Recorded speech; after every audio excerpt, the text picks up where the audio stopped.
दोस्तों, जब Mark Boucher के इस चौके के साथ ही साउथ अफ्रीका चेस कर लेता है 434 रन के पहाड़ जैसे टारगेट को। ये कहानी है उस मैच की जब ऑस्ट्रेलिया टीम ने ओडीआई में 434 रन बना डाले थे। जवाब में साउथ अफ्रीका ने भी इस टारगेट को चेस कर लिया था। नमस्कार, आज हम बात करने वाले हैं 2006 में ऑस्ट्रेलिया और साउथ अफ्रीका के बीच खेली गई 5 मैचों की ओडीआई सीरीज की। जब शुरुआत के 4 मैच तक तो ये सीरीज नॉर्मल ही चल रही थी, लेकिन इस सीरीज के आखिरी मैच में बहुत सारे रिकॉर्ड बने। इसलिए मैंने सोचा कि ये स्टोरी तो आप लोगों तक पहुंचानी बनती ही है, तो वीडियो को आखिरी तक जरूर देखिएगा दोस्तों, क्योंकि आज हम लेके आए हैं आपके लिए ओडीआई क्रिकेट की सबसे बड़ी रन चेस की कहानी। तारीख थी 12 मार्च 2006, जब ऑस्ट्रेलिया साउथ अफ्रीका में आया हुआ था 5 वनडे मैचों की सीरीज खेलने, जहाँ पहले 2 मैच साउथ अफ्रीका जीत जाता है, लेकिन रिकी पोंटिंग की कप्तानी में ऑस्ट्रेलिया कमबैक करता है और तीसरा चौथा मैच जीत के 2-2 की बराबरी हो जाती है। अब सीरीज का फाइनल और निर्णायक मैच जोहान्सबर्ग में खेला जाना था। मैच शुरू होने से पहले किसी ने भी ये अंदाजा नहीं लगाया था कि आज के इस ओडीआई मैच में इतिहास बनने वाला है। कंगारू टीम के कप्तान रिकी पोंटिंग ने टॉस जीतकर पहले बल्लेबाजी करने का निर्णय लिया और एडम गिलक्रिस्ट के साथ साइमन कैटिच ओपनिंग करने आए, जो अपनी फितरत के अनुसार दोनों ने आक्रामक बैटिंग करनी शुरू कर दी। दोनों तरफ से रनों की बारिश हो रही थी, जब एडम गिलक्रिस्ट ने मात्र 35 गेंदों में अपनी हाफ सेंचुरी भी पूरी कर ली। इसके बाद भी रनों की आंधी चलती रही और 97 रन के स्कोर पर जाकर साउथ अफ्रीका को पहला विकेट मिला एडम गिलक्रिस्ट के रूप में। गिलक्रिस्ट ने 55 रन बनाए। साउथ अफ्रीका इस विकेट से बहुत खुश थी, लेकिन उनकी ये खुशी ज़्यादा देर तक नहीं टिकी, क्योंकि अब क्रीज पर आ गए थे कप्तान रिकी पोंटिंग, जो उस सीरीज में ज़बरदस्त फॉर्म में थे। पोंटिंग और साइमन कैटिच ने ऑस्ट्रेलिया के इस मोमेंटम को कंटिन्यू रखा और साइमन ने अपना अर्धशतक भी पूरा किया। दूसरी तरफ पोंटिंग दक्षिण अफ्रीका के ऊपर कोई भी रहम करने के मूड में ही नहीं थे। ओडीआई में T20 की तरह बैटिंग कर रहे थे। देखते ही देखते दोनों के बीच 100 रनों की पार्टनरशिप हो गई और ऑस्ट्रेलिया का स्कोर 30 ओवर में ही 200 के पार जा पहुंचा। 31वें ओवर की तीसरी गेंद पर साइमन कैटिच एक बड़े शॉट मारने के चक्कर में कैच आउट हो जाते हैं। इस विकेट के साथ साउथ अफ्रीका को इस मैच में वापसी करने का एक चांस मिलता है, लेकिन इस चांस को माइकल हसी और कप्तान रिकी पोंटिंग की बल्लेबाजी ने नेस्तनाबूद कर दिया था। और पोंटिंग और हसी ने दोनों अफ्रीकन बॉलरों पर ऐसा बरसे मानो कोई पुरानी दुश्मनी निकाल रहे हों। दोनों ही खौफनाक रूप में बल्लेबाजी कर रहे थे। ऑस्ट्रेलिया यहाँ साउथ अफ्रीका को दिखा रहा था कि क्रिकेट का बादशाह कौन है, और दोनों बैट्समैन सीधे छक्के चौके में बात कर रहे थे। साउथ अफ्रीका यहाँ बेबस और लाचार दिखाई दे रहा था। अब साउथ अफ्रीका की इस चिंता को पोंटिंग के शतक ने डबल कर दिया था। पोंटिंग का ये शतक मात्र 71 गेंदों में आया था। इसके बाद हसी ने भी अपना अर्धशतक पूरा करके ये दिखा दिया कि क्यों उन्हें मिस्टर क्रिकेट की इस बड़ी उपाधि से नवाजा जाता है। दोनों बल्लेबाज अब और खुल के बल्लेबाजी करने लगे। चौके छक्कों की मानो बरसात हो रही थी। ऐसा लग रहा था कि ये दोनों गेम को कंट्रोल कर रहे हैं। जब मन चाहे, जहाँ मन चाहे वहाँ छक्के लग रहे थे और साउथ अफ्रीकन गेंदबाज चाहकर भी कुछ नहीं कर पा रहे थे। अब दोनों के बीच 150 से भी ज़्यादा रनों की साझेदारी हो गई थी।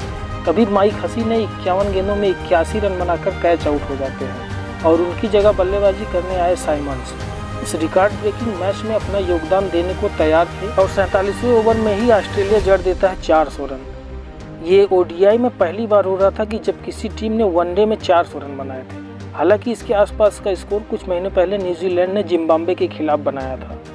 इस मैच में न्यूजीलैंड ने 397 रन बनाए थे, लेकिन ओडीआई में पहली बार 400 का स्कोर यहाँ ऑस्ट्रेलिया स्कोर बोर्ड पर टांग देता है। और पोंटिंग तो हर गेंद को छक्का मारने को देख रहे थे, जिसका खामियाजा उन्हें भुगतना पड़ा। उसी ओवर में पोंटिंग 164 के निजी स्कोर पर कैच आउट हो जाते हैं। पोंटिंग ने इस पारी में 13 चौके और 9 छक्के लगाए थे। दर्शकों ने पोंटिंग को स्टैंडिंग ओवेशन दे करके इनके इस पारी का सम्मान किया और इसके बाद ऑस्ट्रेलिया ने 50 ओवर में 434 रन बनाए थे। ये रन नहीं बल्कि रनों का पहाड़ था। ऑस्ट्रेलिया के टॉप 4 बल्लेबाजों ने इतिहास बना दिया था और अब मैच की पहली पारी खत्म हो चुकी और अब एक रिकॉर्ड तो बन गया था, लेकिन जब भी कोई नया इतिहास बनता है तो सब ये सोचते हैं कि ये कम से कम 4-6 साल तक तो चलेगा ही। वैसे हर रिकॉर्ड कभी न कभी टूटता ही है, लेकिन ये रिकॉर्ड इतना जल्दी टूट जाएगा ये किसी ने नहीं सोचा था। अब साउथ अफ्रीका बिल्कुल चिंतित नहीं दिखाई दे रही थी, क्योंकि उनको पता था कि पहले तो ओडीआई में इतने रन बनते नहीं हैं और बन ही गए हैं तो चेस तो बिल्कुल नहीं होने वाले। तो साउथ अफ्रीका के सभी खिलाड़ी ड्रेसिंग रूम में अपने बॉलर्स का मजाक उड़ा रहे थे और आपस में जोक्स क्रैक कर रहे थे। तभी साउथ अफ्रीका के सबसे एक्सपीरियंस ऑलराउंडर जैक कैलिस ने जो कहा वो सुनकर सब हक्के बक्के रह गए। कैलिस ने कहा, मुझे लगता है कि हमारे बॉलर्स ने आज बहुत अच्छा काम किया है। इस विकेट पर कम से कम 450 रन बनने चाहिए थे। ऑस्ट्रेलिया ने कुछ कम रन बनाए हैं। कैलिस का इतना कहना था कि सभी खिलाड़ी आंखें फाड़ फाड़ कर उनकी तरफ देखने लगे। कैलिस द्वारा ये बात इतने कॉन्फिडेंस से कही गई थी कि ये बात सभी साउथ अफ्रीकन खिलाड़ियों के दिमाग में छप गई और साउथ अफ्रीका इस पहाड़ जैसे टारगेट का पीछा करने मैदान में उतरा। अब इस मैदान में एक इतिहास बनने के बाद दूसरा इतिहास बनने जा रहा था। साउथ अफ्रीका को यहाँ अच्छा स्टार्ट तो नहीं मिला। दूसरे ही ओवर में साउथ अफ्रीका ने अपना पहला ओपनिंग बैट्समैन गंवा दिया और अब क्रीज पर थे कप्तान ग्रीम स्मिथ और हर्सल गिब्स। वो गिब्स जिसने पिछली रात पार्टी में इतनी शराब पी थी कि वो रात को अपने रूम में भी नहीं थे। वो होटल के एक कोने में बैठकर रात भर शराब पी रहे थे। ऑस्ट्रेलियन क्रिकेटर माइक हसी ने अपनी आत्मकथा अंडरनीथ द साउदर्न क्रॉस में इसके बारे में जिक्र किया था। उन्होंने बताया कि गिब्स उस रात बहुत ज़्यादा नशे में थे। हसी ने लिखा कि जब वो सोने जा रहे थे तो उन्होंने अपने कमरे की खिड़की से गिब्स को देखा, लेकिन उन्होंने उस समय कुछ नहीं कहा क्योंकि उन्हें लगा ये अच्छा ही है कि एक सीरीज के डिसाइडर मैच में साउथ अफ्रीका का एक अहम बल्लेबाज जल्दी निपट जाएगा। लेकिन हुआ इसका ठीक उल्टा। रात भर गिब्स शराब पीते रहे और मैच वाले दिन सुबह के नाश्ते से 1 घंटा पहले वो अपने रूम में गए। वो पूरे मैच में नशे की हालत में झूम रहे थे। इसके बाद गिब्स ने अपने कप्तान के साथ मिलकर के अपनी इस पारी को एक यादगार पारी बना दिया और एक के बाद एक बड़े शॉट लगा करके 434 रन के इस बड़े टारगेट का पीछा करना शुरू कर दिया और स्मिथ ने भी गिब्स का बखूबी साथ दिया। दोनों बाउंड्रीज में डील करने लगे। दोनों ऑस्ट्रेलियन गेंदबाजों का वही हश्र कर रहे थे जो ऑस्ट्रेलिया ने साउथ अफ्रीकन गेंदबाजों का किया था। अपनी ताबड़तोड़ बल्लेबाजी से गिब्स और स्मिथ ने अपना अर्धशतक भी पूरा किया। अब ऑस्ट्रेलिया सब ट्राई कर चुका था लेकिन विकेट लेने में असमर्थ था। दोनों ही एक के बाद एक विशाल शॉट लगा करके इस बड़े टारगेट का पीछा कर रहे थे। तभी मैच में एक टर्निंग पॉइंट आता है और 23वें ओवर की पहली गेंद पर स्मिथ 90 रन बनाकर हसी के हाथों कैच आउट हो जाते हैं और ये 187 रनों की पार्टनरशिप यहाँ टूट जाती है।